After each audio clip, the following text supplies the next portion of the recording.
as we mentioned yesterday, we're going to do a few masail of the fasting and relating to the holy month of Ramadan, inshallah, and then we'll go to um, the tafsir of the Holy Quran, inshallah. Ta'ala, salawat ala Muhammad wa ala Muhammad.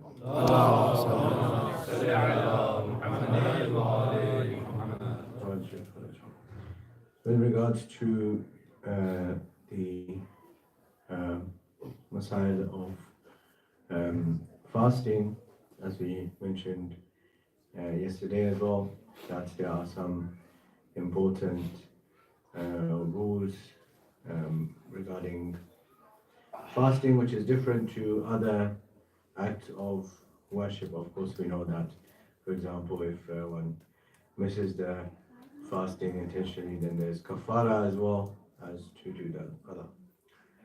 So one question was just asked earlier, and I think it's beneficial to repeat that answer for everybody, and that is with regards to brushing one's teeth during the fasting. So the ruling is that as long as I'm sure that I didn't swallow anything during the time that I'm brushing my teeth, then it's fine to brush my teeth during the time that I'm fasting, and it doesn't affect the fast. The fast is valid, and it's actually very important to brush one's teeth during fasting because you're not eating anything, so it's more likely that you're going to be affected by bad breath during the day. So it's important to, especially before coming to masjid, for one to brush their teeth as well, and that is absolutely fine during fasting, as long as obviously one has to just be careful to not swallow anything whilst they're fasting. The other rule that we, for example, come across a lot in the daytime is that because you're not eating, you're getting a lot of saliva build up in your mouth. So what's the ruling about this saliva that's in one's mouth? So similarly, if one swallows the saliva that's in their mouth, that is built up and is in their mouth, that also does not invalidate the fast. Though it's better not to swallow it, but if one does swallow it, it doesn't invalidate the fast, as long as it's just that saliva that's been built up inside the mouth, that's it, not any external thing. So as long as that is there, that is also fine. With regards to one of the rules that we mentioned, one of the other rules, again, very important, for example, especially for those people who are suffering from this, that using inhalers during the fast is also, according to most of our living fuqaha, is permissible and fine because the inhalers is not considered to be food. It goes down the breathing tract. We have two tracts in our body, the food tract and the breathing tract. And sometimes, we get, when the food goes down the wrong pipe as well. That's why we get, for example, coughing and so on and so forth. So as long as it's going down that pipe, because of course that inhaler is for the breathing pipe, and that is also permissible during the fast, and a person will fast as normal, and whenever they need the inhaler, they can use the inhaler, and the fast is valid and in order. So this is a summary of the things with regards to the invalidating of fast. One ruling about the invalidating of fast, which is very important, especially in our times, and that is that that, of course, other than eating and drinking and being in the state of janabat, for example, and some of these things are people you all are aware of. One of the rules, or one of the things that invalidates the fast, is attributing lie to Allah or the Prophet or to Aimma alayhi salatu wassalam. Allahumma salli ala Muhammad. Now, nobody is going to intentionally attribute lie to Allah or to the Prophet or to Imam. However, in this day of fasting, it's very important especially nowadays, on these social media sites, people share the hadith of Qaim alayhi salam. So in the state of fasting, if I share the hadith that is not true or not correct, then my fast would be invalidated. So that's very important to remember. Regarding this, Fuqaha have given us some solutions, some help out. Because of course all of us, including me, we are not the experts in the ilm al-hadith, so we don't know if this hadith is reliable or not. Therefore, if one has to share hadith, if one, even for example, I'm giving a lecture right now, it says after iftar. But if it's during the fasting, if I'm mentioning a hadith, or if you're mentioning a hadith, or even somebody is sending a hadith to somebody else, then the way to protect one's fast is to mention the reference to that hadith. That so and so hadith is mentioned in so and so book.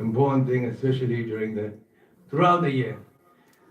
Usually in the groups and all these things, we get so many messages. The phone, is overloaded with messages.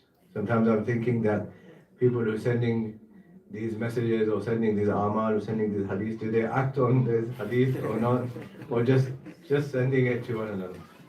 It's more important to act according to that hadith than to send it to somebody else.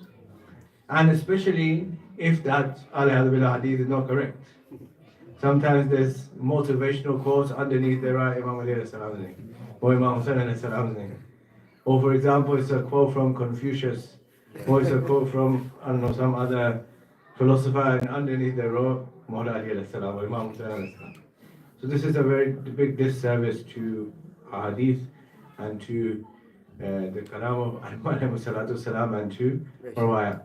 And to the extent that people, I'll give you a real life example, that there's a very famous Arabic poetry line.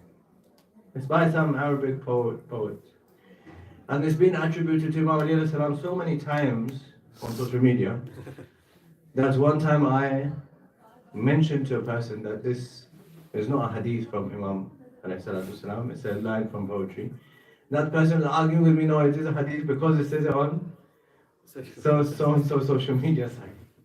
So this has a big effect on how people think and what they believe and perceive. So that's very important, especially during the time of fasting, but throughout the year, but especially during the time of fasting, because it's one of the things that validates the fast. Allahumma salli ala Muhammadin wa ala Muhammad. So this is something that's very important regarding the rules of fasting. Now, yesterday we mentioned an introduction to this holy surah of Surah Furqaan. And we said that the distinction or the difference between the previous revelations from Allah subhanahu wa ta'ala and this revelation, يَكُونَ لِلْعَالَمِينَ نَذِيرًا, Allah subhanahu wa ta'ala said, that we sent the Prophet sallallahu alayhi wa sallam as somebody for, not just for one particular tribe or people or nation, but for all of Alam. So yesterday we mentioned that Allah subhanahu wa ta'ala responded to the different accusations or different kinds of beliefs that existed in the time of the Prophet sallallahu alaihi wasallam, and how all of them had deficiencies or had things which are wrong, and Allah subhanahu wa ta'ala responded or replied to those things. Then here, now is referring to or mentions one of the objections that the disbelievers had to the Prophet ﷺ about this revelation. Because Al-Furqaan is referring to the Quran. So one of the objections that they had to the Quran. What is that? Bismillah ar-Rahman ar-Rahim. وَقَالَ الَّذِينَ كَفَرُوا إِنَّ هَذَا إِلَّا إِفْكٌ افْتَرَى وعان علیہ قوم آخرون فقد جاؤوا ظلما وزورا. Those who disbelieve, وہ جو کافر ہیں وہ کیا کہتے ہیں؟ وہ کہتے ہیں کہ یہ قرآن کچھ بھی نہیں ہے، یہ ایک جھوٹ ہے، افک ہے، جھوٹ ہے، جو کہ حضور نے وضع کیا، خود ہی سے اپنی طرف سے بنا لیا. اور وعان علیہ قوم آخرون، اور کچھ اور لوگ ہیں جنہوں نے ان کی اس میں مدد بھی کی. وجاؤ ظلما وزورا، اور یہ ظلم ہے، زور ہے، یعنی کہ اس میں کوئی حقیقت نہیں ہے. کچھ لوگوں نے مل کر کے حضور کو کی مدد کر کے ایک کتاب کو، ایک کلام کو وضع کر دیا. اس سلسلے میں بات جو حضرات جمعے میں تشریف لا رہے ہیں، جمعے میں بھی ایک میں نے یہ طرف اشارہ کیا تھا قرآن کی حقیقت کے اور حقانیت کے متعلق بات میں، کہ وہاں پر کلام لٹکے ہوتے تھے، کعبے کے اوپر کلام لٹکے ہوتے تھے. وہ کلام اتنے مشہور ہیں کہ آج بھی عربی ادب کے اندر ان کو پڑھایا جاتا ہے. سبع معلقات، 7 جو لٹکے ہوئے تھے، وہ وہاں کلام لٹکے ہوئے تھے. وہاں پر حضور نے جا کر کے سورہ کوثر کو لٹکا دیا تھا. جہاں وہ سارے کلام لٹکے ہوئے تھے وہاں پر حضور نے سورہ کوثر کو لٹکا دیا تھا. جب وہ آئے، ہم اور آپ کی بات نہیں ہونی ہے، وہ آئے جن کے کلام لٹکے ہوئے تھے، انہوں نے آ کر کے دیکھا اپنے کلام لٹکے ہوئے تھے، ساتھ میں ایک اور کلام لٹکا ہوا ہے. تو انہوں نے اس کلام کو دیکھ کر کے کہا ما ھذا کلام البشر، یہ بشر کا کلام نہیں ہے. یہ 7 جو کلام ہیں یہ تو ہمارے بنائے ہوئے ہیں. ہم شاعر ہیں، ہم ادیب ہیں، ہم عربی ادب کو جانتے ہیں، ہم کلام کو جانتے ہیں، ہم بلاغت کو جانتے ہیں. یہ انسانوں کا بنایا ہوا ہے. یہ جو کلام یہ لٹکا ہوا ہے ما ھذا کلام البشر، یہ بشر کا کلام نہیں ہے، یہ خدا کا کلام ہے. صلوات پڑھیں محمد اللہم صل علی محمد وآل محمد. یہ بشر کا کلام ہی نہیں ہے. یہ کون کہہ رہا ہے؟ یہ وہ کہہ رہے ہیں کہ جو ایمان نہیں لائے ہیں. تو اب یہاں اعتراض ہوا، اللہ نے ان کے اعتراض کو نقل کیا کہ وہ کافر یہ کہتے ہیں کہ رسول نے یہ بنا لیا. اب اس کے سلسلے میں تفسیروں میں بہت زیادہ وارد ہوا کہ جو ہے وہ یہ قوم آخرون، یہ جو دوسرے لوگ ہیں ان سے مراد کون ہیں، وہ مختلف لوگوں کے نام بھی تفسیروں میں آئے. چونکہ موضوع سے جو ہے وہ اتنے زیادہ ریلیٹ نہیں ہے بات، تو اس لیے وہ تفصیل کو چھوڑ دیتا ہوں، لیکن کلی طور پر جو ہے وہ اس بات کو عرض کر دیتا ہوں تاکہ بات تسلسل جاری رہے. وہ یہ ہے کہ وہ ان کا یہ کہنا تھا، کفار کا یہ کہنا تھا کہ کچھ لوگ ہیں جن کے پاس پرانی کتابوں کے، پچھلی کتابوں کے جو کتابیں نازل ہو چکی ہیں ان کے علم موجود ہیں، اور وہ لوگ حضور کو آ کر کے وہ واقعات، وہ قصے، وہ کہانیاں، وہ باتیں بتاتے ہیں اور حضور انہیں لکھ دیتے ہیں.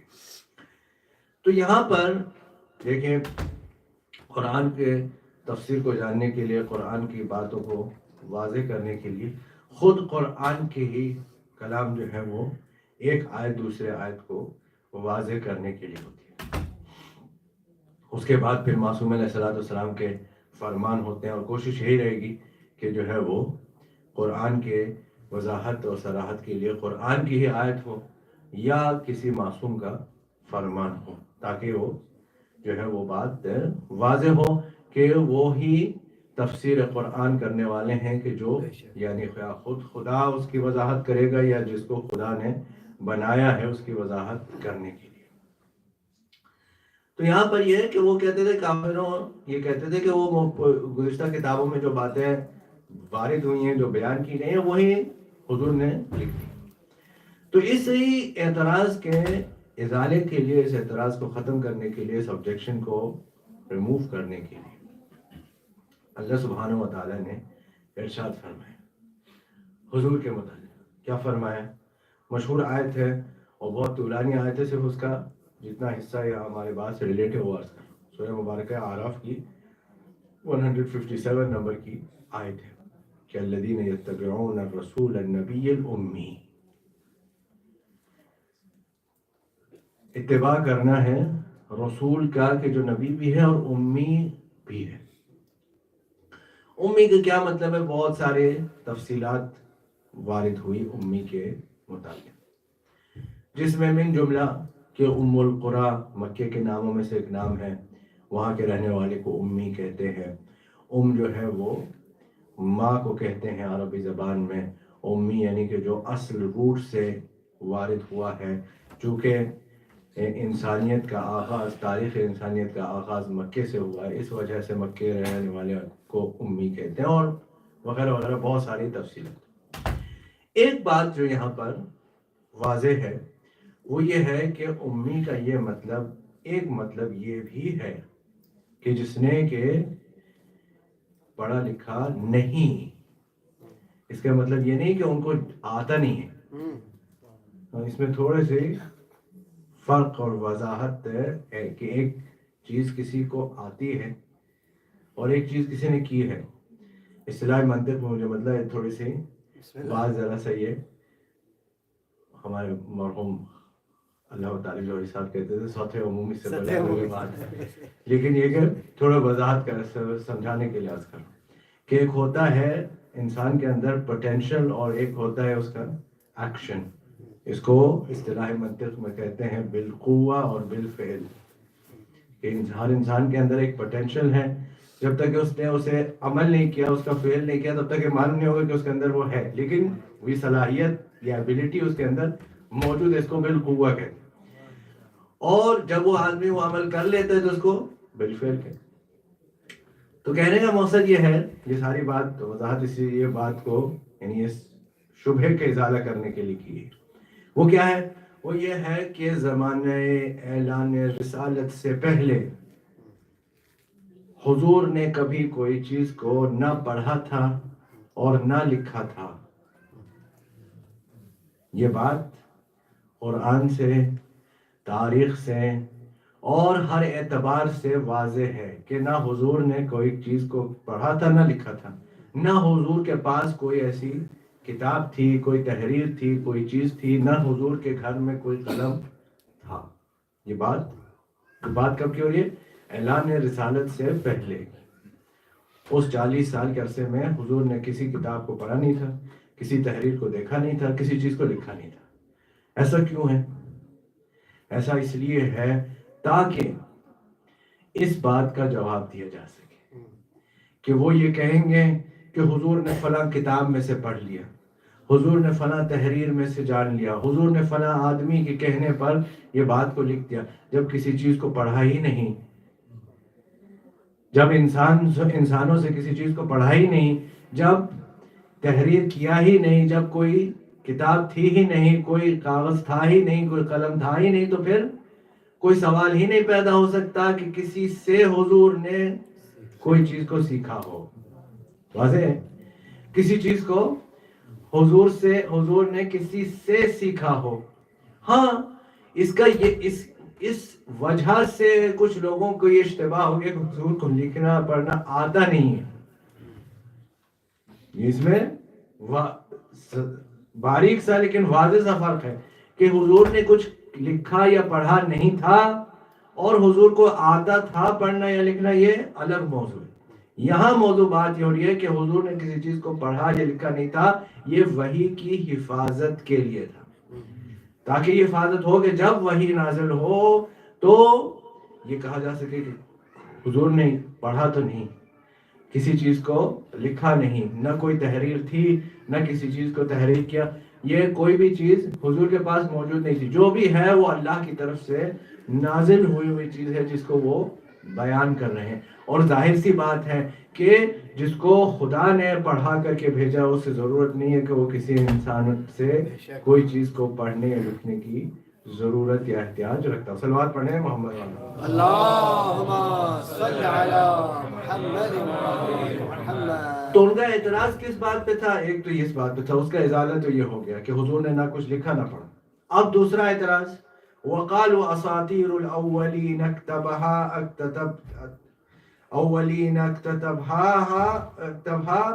فَهِيَ تُمْلَى عَلَيْهِ بُكْرَةً وَأَصِيلًا. کہا کہ وہ یہ کہتے ہیں، یعنی یہ تو ایک اعتراض تھا. دوسرا ان کا اعتراض یہ تھا کہ یہ تو پرانے زمانوں کے قصے کہانیاں جو کچھ واقعات ہو چکے ہیں ان کو جمع کر دیا.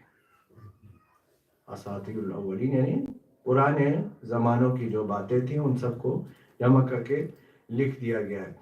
اور فَهِيَ تُمْلَى عَلَيْهِ بُكْرَةً وَأَصِيلًا، صبح و شام ان کو یہ باتیں واقعات سنائے جاتے ہیں، وہ اسے تحریر کرتے ہیں. تو یہاں پر پہلی بات تو دوسرا جو ہے وہ یعنی پہلا اعتراض کیا ہے کہ قرآن کے اندر کوئی نئی باتیں نہیں ہیں. کافروں کا یہ کہنا ہے، یعنی یہ ساری بات کافروں کی جاری ہے.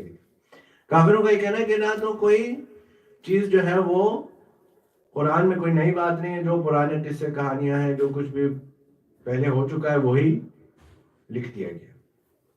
دوسری بات ہے کہ حضور کے خدا نخواستہ خود کے بس میں تو کچھ ہے نہیں، کوئی آ کر کے صبح و شام ان کو باتیں بتاتا ہے، وہ انہیں لکھ دیتے.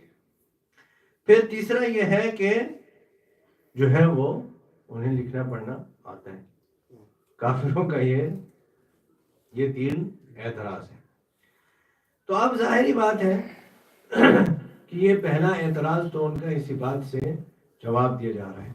خود قرآن کا کانٹینٹ، قرآن کی باتیں اس بات کے جواب ہیں کہ قرآن میں بے شک پرانے زمانے کی باتیں واقعات کو بیان کیا گیا، لیکن صرف پرانے زمانے کی باتوں کو بیان نہیں کیا گیا ہے.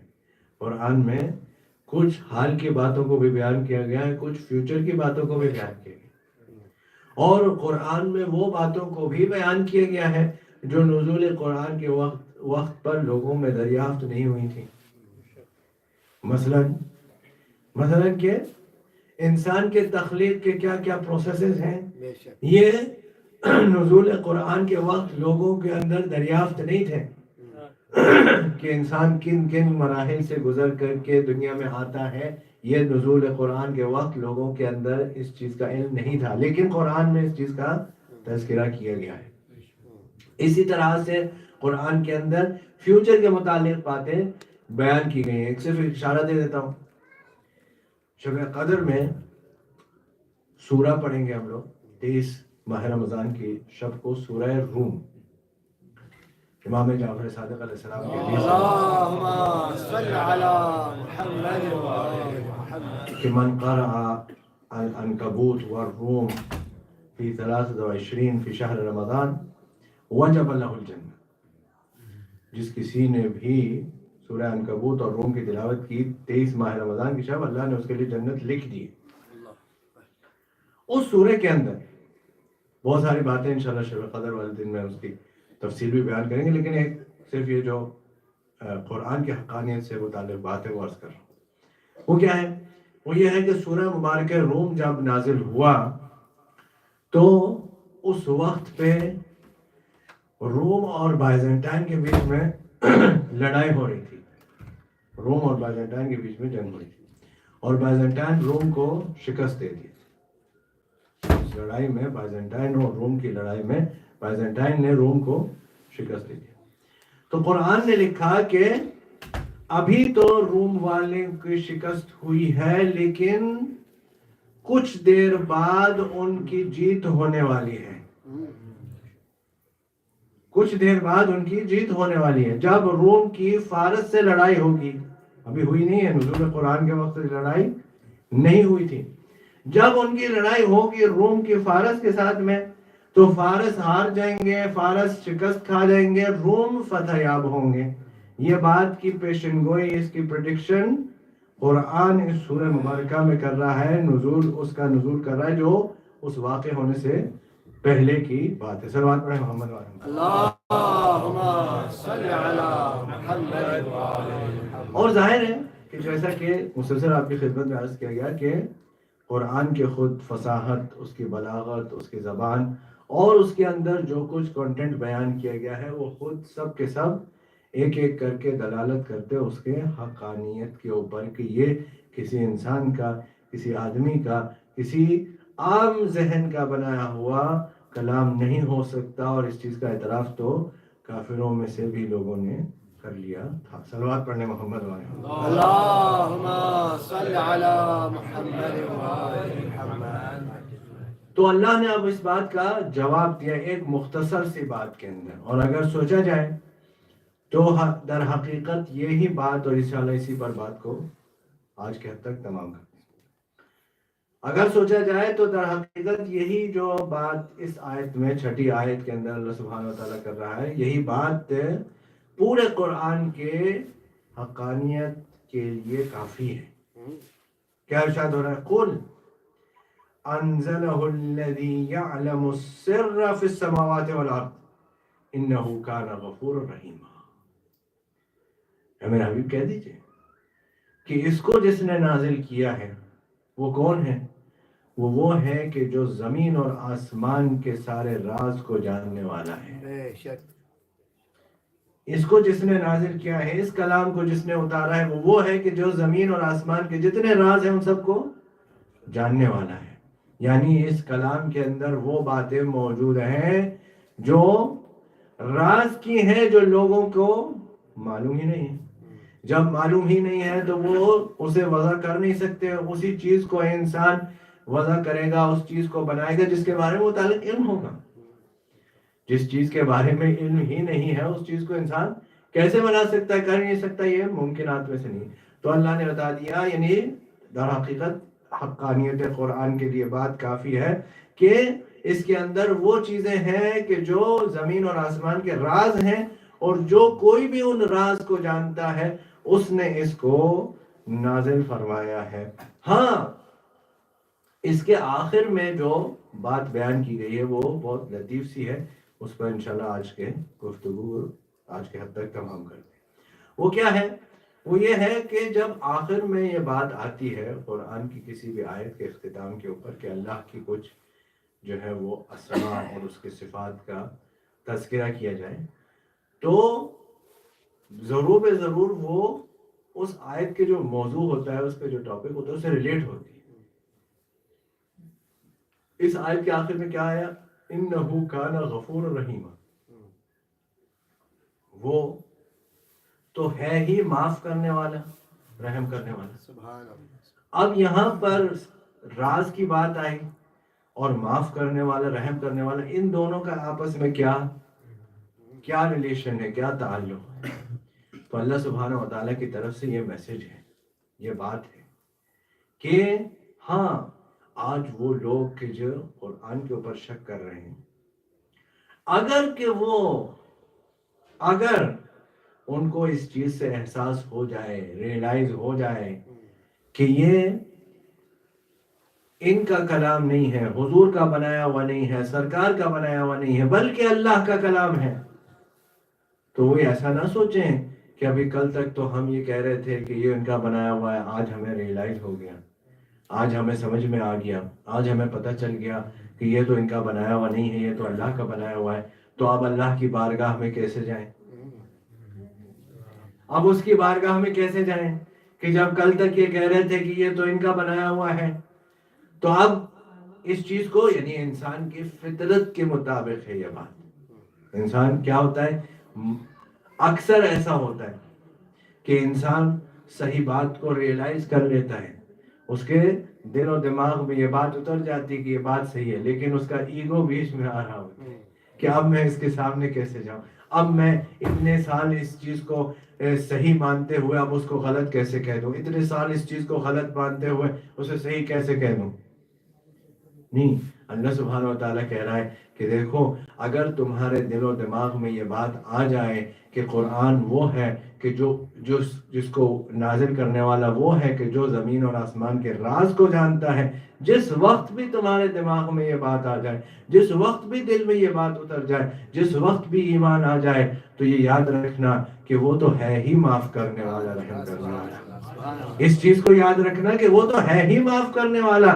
اس کی بارگاہ میں آتے ہوئے گھبرانا نہیں، پریشان نہیں ہونا، ڈرنا نہیں، وہ تو ہے ہی معاف کرنے والا، وہ تو ہے ہی رحم کرنے والا، وہ تو اس ماہ مبارک رمضان میں دروازہ کھول کر کے بیٹھا ہوا ہے کہ کون ہے جو معاف ہونا چاہتا ہے، کون ہے جو میرے رحم کو چاہتا ہے، جو میرے رحم کو قبول کرنا چاہتا ہے۔ ہاں اب یہ کہ ہماری جو ہے وہ نصیب کی بات ہے کہ کون اس کی معافی لے سکتا ہے، کون اس کے رحم سے فائدہ اٹھا سکتا ہے، کون نہیں اٹھاتا، یہ اپنے اپنے نصیب کی بات ہے، لیکن بہرحال اس کی طرف سے دروازہ ہمیشہ کھلا ہوا ہے انسان کے لیے۔ اللہ سبحانہ وتعالی کہہ رہا ہے کہ اپنے ایگو کو، اپنی بات کو، اپنے اس چیز کو، اس پریشانی کو بیچ میں نہیں لے کے آنا کہ اگر تو جو ہے وہ ہم نے اتنے عرصہ یہ کہا ہے، اب یہ کہیں گے تو کیا ہوگا، اب ہمیں تانے ملیں گے۔ وہ انسان کو کرتے ہیں، تانے دیتے ہیں، کل تم یہ کہہ رہے تھے، آج تم یہ کر رہے ہو۔